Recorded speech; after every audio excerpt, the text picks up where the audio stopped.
হচ্ছে। তাই ভয় পাচ্ছিলাম। Guys good morning, welcome to our channel and new blog.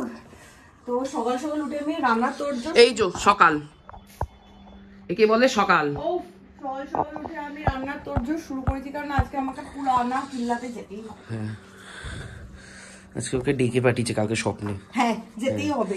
এখানে ডাল গরম হচ্ছে, এখানে পনির, ওখানে ভাত হবে গরম, আর বেগুন ভাজা। রান্না বলতে শুধু বেগুন ভাজা বেসিক্যালি। এগুলো গরম করাও তো একটা খাটনির কাজ। অবভিয়াসলি, হিটটা তো তুই দিচ্ছিস, গ্যাসটা তো এমনি জ্বলছে। হ্যাঁ, আমি আশা থেকে একদিনও পাপড় ভাজা খাইনি, তো আজকে আমি পাপড় ভাজা খাবো। ডিমের অমলেটের প্ল্যান ক্যান্সেল করে দিয়েছি। ডিমের অমলেটের প্ল্যান হয়েছিল কখন? আমি করেছিলাম মনে মনে, বা পেঁয়াজটাও কাটছিলাম, তারপরে ভাবলাম যে পেঁয়াজটা আমি শুধু মুখে খেয়ে নেবো। হ্যাঁ, পাপড় ভাজতে পারিস? ওরে লেগে যাচ্ছে কেন, এতদিন হয়েছে বলে। তোমার মাটা দাও, আমায় দাও। আর আজকের মেনু হচ্ছে ভাত, অনেক পাপড় ভাজা। এটা বেগুন ভাজা, এটা বেগুন ভাজা, এখানে ডাল, আর এখানে হচ্ছে পনিরের তরকারি। খাবো না? হ্যাঁ, আয় খেতে বসি, খিদে পেয়েছে। তোর তো ভাত দেখলে এক্সট্রা খিদে পায়। তুই অত কথা না পায় তো। কবিক এতদিন অনেক ডাল করেছে, বাট কালকের ডালটা সেরাই হয়েছে, আলাদাই। আমি নিজেই প্রেমে পড়ে গেছি ডাল খেয়ে। হ্যাঁ, আমি রোজ ডাল খাবো এখন থেকে, সকাল বিকেল। দারুণ লাগছে আজকে। আর গরম গরম ভাতে ঠান্ডার মধ্যে হেভি লাগছে। অন্যের ঘর বাড়ি নিয়ে এখানে কি সব চলছে। আরে ওটা কালকেই কিনেছি, ওটা নষ্ট হয়ে যাবে।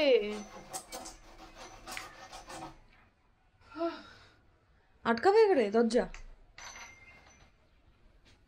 সবাই আমাদের বেরোনোর কথা ছিল, তুই ভুলে গেছিস। কাঠমিস্ত্রি কাজ করতে লেগে গেছিস, সারা জামায় কাঠ লাগিয়েছে। ওটা রাতে করি না এসে রাতে। ভগবান, ফাইনালি সবিক জুগাড় করেছে। এরা যদি জানতে পারে না যখন আমরা যাব না, তখন আমাদের আটকে রেখে দেবে। এইখানেতেই হাতলটা আমাদের কোনো কাজে লাগতো না, এই হাতলটা খুলে এখানে লাগিয়ে দিয়েছি। ঠিক আছে, ভগবান কি বুদ্ধি, জুগাড়ু হাজবেন্ড জুটেছে। বাজে হচ্ছে 3:10। এখন আমরা বেরোচ্ছি লাল কিল্লা না, পুরানা কিল্লা। পুরানা কিল্লাতে যাচ্ছি। তো ও প্রগতি ময়দানে নেমে তারপরে ওই জুয়ের পাশেই, তো ওখানেই যাবো।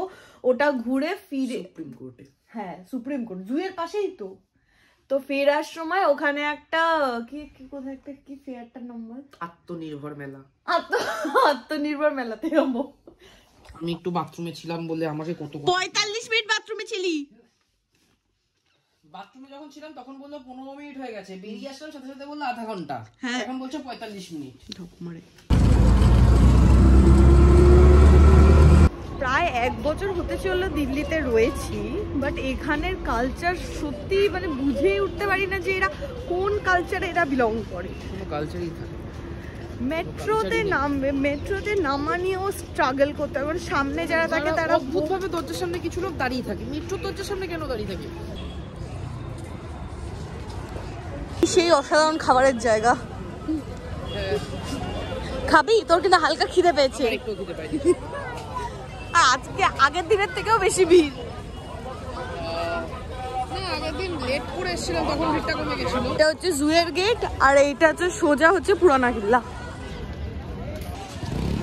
পুরানা কিল্লা কিনবি না জু কিনবি? পুরানা কিল্লা কিনবি? হ্যাঁ, কিনে তোকে রাখবো, ওটাই জু হয়ে যাবে। আজকে ঢুকতে যে পেরেছি না, কপাল অশেষ ভালো। বাইরে ছিলাম বলে নি। আজকে আমার কাছে মার খাবি, আজকে যদি আমার পেছনে কাটি করেছি।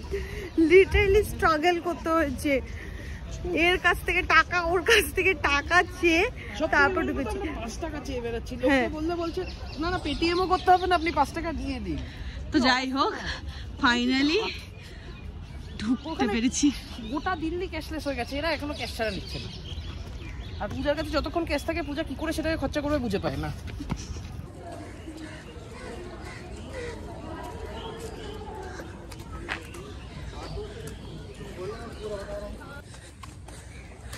কি হয়েছে? আচ্ছা, আমি ওরকম একটা খুঁজে নিচ্ছি, তারপর আমরা ফাইট করব। এদিকে কি বললি? এদিকে তালা কি দরওয়াজা। তালাক দেওয়া যাবে তোকে এখানে? না, ভাঙাচোরা পাঁচিল দেখতে এসছি। আর ওইদিকে দেখ আমার নাম। আচ্ছা, এই যে এখানে একটা পাঁচিল অনেকটা ভেঙে গেছে ওপর দিয়ে, এখানে অনেকটা দরজার মতো। এই দরজাগুলো কেন দরজা, কিরকম দরজা, কাউকে তো আটকানো যাবে না।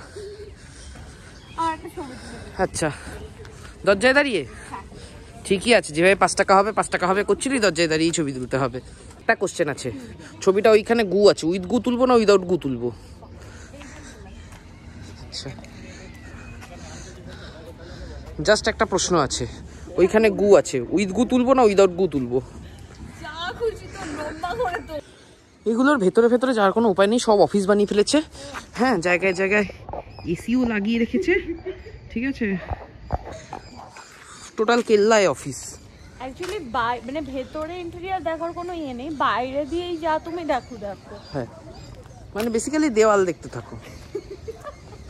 এই তো এখানে শুভানুকে নিয়ে আসা উচিত ছিল। এর ভেতরে যাওয়ার কোনো উপায় নেই। কোথায়? আরে ধুত্তারি, এটা ওঠার দরজা, এটা উঠে তারপর এই পাঁচিলের ওপর দিয়ে হাঁটো। এখানে কি ছিল?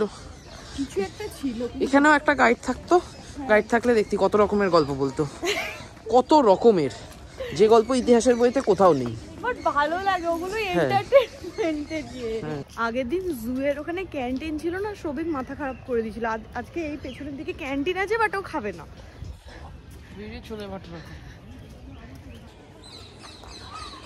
মুঘল আর্কিটেক্টের আলাদাই মাধুর্য।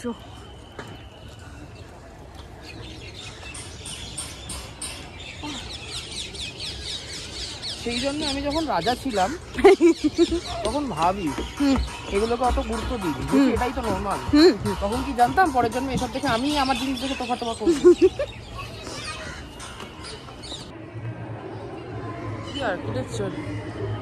এটা মসজিদ ছিল, বাট ওটাই আমি ভাবছিলাম যে ওই তো উর্দুতে লেখা আছে এখন। যাই হোক, হুমায়ুনের এখানে ছিল, হুমায়ুনের পর আকবর, বাবর হুমায়ুনের এই আমলে দিল্লি, তারপর আকবরের আমলে সেটা চলে গেল, আকবরের আমলে গেছিল শাহজাহানের আমলে গেছিল, আস্তে আস্তে এখান থেকে শিফট করে গেল আগ্রার দিকে। এই সবিক দাঁড়া, এটা কি কুয়ো? বোধহয়। হাট পাগল, এটা কুয়ো? হ্যাঁ হ্যাঁ, ভেতর থেকে জল ফল নিত। কি বলছিস?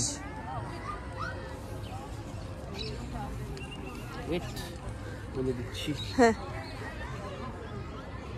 আজকে আমরা গাইড নিইনি তো, তাই ও হচ্ছে আমার পার্সোনাল গাইড। এটা হচ্ছে শের মন্ডল, যেটা দেখে সৌভিক বলেছে পাতকুয়ো। বলিনি। হ্যাঁ, ব্লগে আছে, তুই কুয়ো বলেছিস। বলিনি, ওটা কেটে দেবো। তুই লাইব্রেরিকে কুয়ো বানিয়েছিস।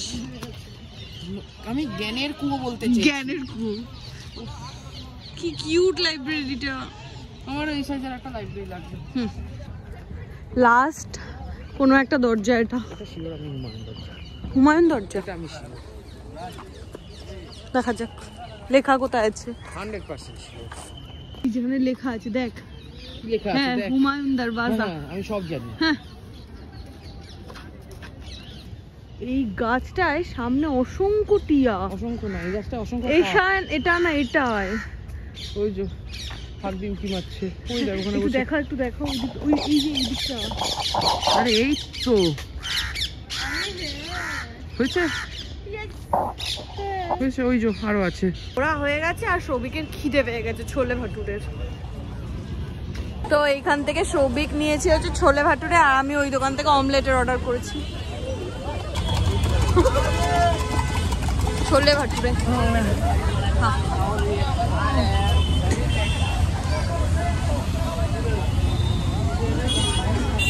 খা, গরম গরম ভালো লাগবে। আরে তুই খা না, আমি অমলেট খাবো, ভালো লাগবে। আর এখানে আমি ডিম পাউরুটি নিয়েছি।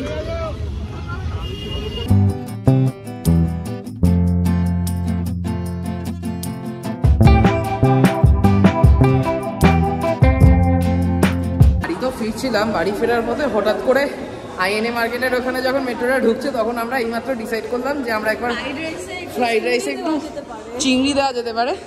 এবার জানি না, আমি খুব একটা ভরসা পাচ্ছি না, বাট যাই হোক পূজা জোর করে নিয়ে এসছে।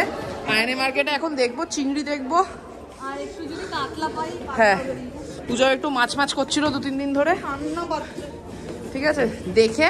তো এখন আপাতত আইএনএ মার্কেটে নেমে পড়েছি, মানে দিঘিঘাট আইনের মেট্রো স্টেশনে নেমে এখন মার্কেটে যাব, গিয়ে দেখে যদি কিছু পাওয়া যায় নেব, নিয়ে তারপর আবার বাড়ি ফেরা।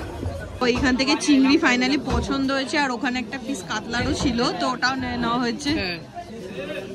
অলরেডি 8টা বেজে গেছে, আর বাড়ি গিয়ে রান্না করতে করতে 10টার আগে কোনোভাবেই পসিবল না।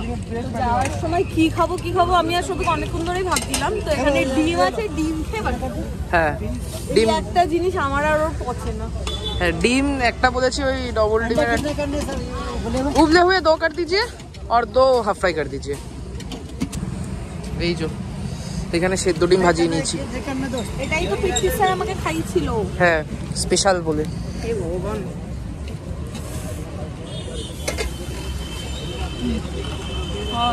এই হচ্ছে আমাদের হাফ বয়েল না হাফ ফ্রাই, সরি। এই ঠান্ডার মধ্যে না গরম গরম সবই অমৃত লাগে। বাজে হচ্ছে 9:45, আমরা সবে বাড়ি ঢুকলাম, কিন্তু বাড়ি ঢুকে দুজনের একটাই বক্তব্য যে আমরা দুজনেই প্রচন্ড টায়ার্ড হয়ে পড়েছি।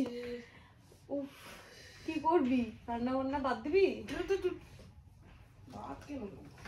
এখানে এখন রাতের প্রিপারেশনের জন্য লিটারালি যুদ্ধ চলছে, মানে কোন হাতে কি করব ওটা একদম তাল পাওয়া যাচ্ছে না। এখানে হ্যাঁ, এখানে কালকে স্লো কুক পর্ক হবে, সেটাকে ম্যারিনেট করার প্রিপারেশন চলছে। এখানে আজকে রাতের পর্কের প্রিপারেশন চলছে। ফ্রাইড রাইসের ভাত করা হয়েছে। এখানে ফ্রাইড রাইসের জন্য সবজিপত্র আমি আলাদা করেছি, এগুলোকে কাটতে হবে। সব মিলিয়ে একদম পুরো জবা খিচুড়ি অবস্থা আজকে দুজনের। এখানে কালকে ম্যারিনেশনটা প্রায় ডান, শুধু এই আদা রসুন বাটাটা মেশাবো। আর আজকে যে এই যে পর্কটা হবে, কোন রকম কোনো গুঁড়ো মশলা ব্যবহার হবে না, নুন ছাড়া। মানে নুন ছাড়া রান্না খাবো? নুন যেটা সেটা গুঁড়ো মশলা, বাকি আর কোনো কিছু গুঁড়ো না। ইভেন হলুদও আমরা এই কাঁচা হলুদ বেটে দেবো। আচ্ছা, কাঁচা হলুদ আনা ছিল, আমার জানাই ছিল না, ওখানে আজকে হঠাৎ করে চোখে পড়লো ওইখান দিয়ে রয়েছে। জানলে আমি আগের দিন মাটন ফাটন সব এই দিয়েই করতাম না, সব বাটা মশলা ইউজ হবে। বাহ। আর এখানে আমার কাটাকাটি চলছে। কি হয়েছে? এখানে তো আমি পকোড়া ভাজছি, মানে পকোড়া না, ফ্রাইড রাইসের জন্য চিকেন ভাজা হচ্ছে। আমি বুঝতে পারছি না যে আমার কি দরজাগুলো খোলা উচিত কি খোলা উচিত না। আর এখানে শুয়োরটা কষা চলছে আজকে শুয়োরের মাংসের প্লেন বাঙালি কষা হবে, কোনো নেপালি ইনফ্লুয়েন্স না, কিচ্ছু না। বাঙালি মটন কষা যেরকম হয় সেরকম ভাবে শুয়োর কষা করবো। মানে পরকে সিটি পড়বে, আর এই কড়াইটা একদম ধাউ ধাউ করে গরম হয়ে গেছে। আর এখানে পেঁয়াজ, মনে হচ্ছে পেঁয়াজ কাটা আমি, হ্যাঁ মোটামুটি সব হয়ে গেছে, শুধু পেঁয়াজ ছাড়া।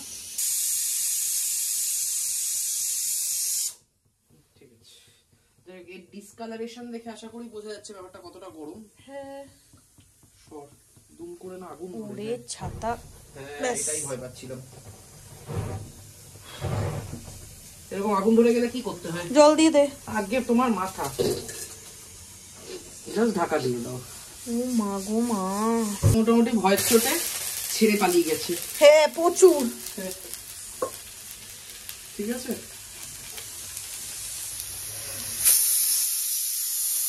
এই যে এত ধাউ ধাউ করে গরম করে তার মধ্যে ঠান্ডা তেল দেওয়ার মানে কি? আগুনটা হয়তো চলে গেল, ওটা অতিরিক্ত গরম করে ফেলেছিলাম, অতটা গরম না করলেও হয় তাই।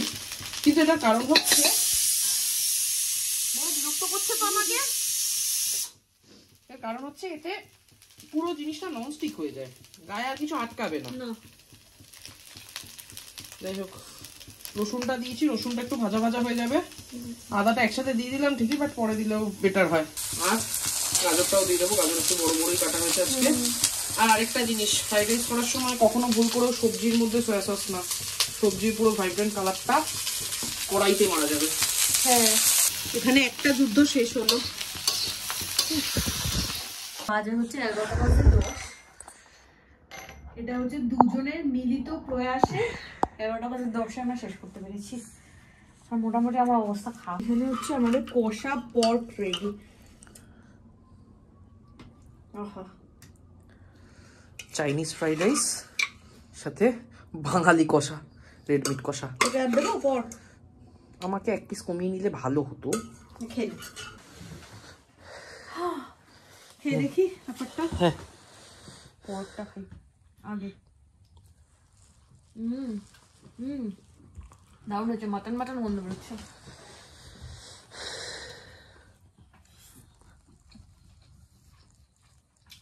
ভালো লাগছে তো? তুই বলেছিলি চিলি পর্ক ছাড়া ভালো লাগবে না। ভালো লাগছে। ওর রান্না তুই খেয়ে বল কেমন হলো। মোটামুটি ইমা সত্যি ভালো হয়েছে। মোটামুটি কেন? ফ্রাইড রাইসটা আরো ভালো হতে পারতো, পকটা আর একটু সফট হতে পারতো। আচ্ছা,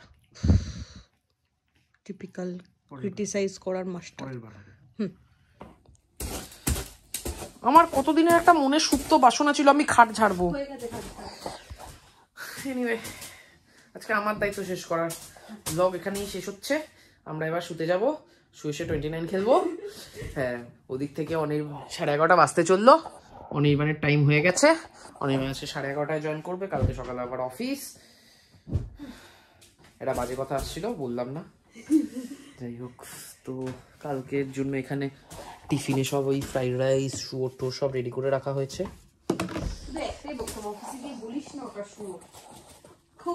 আমি বুঝতে পারছি না এই পনিরটা দিয়ে এই ফ্রাইড রাইসটা লোকে কি করে খাবে।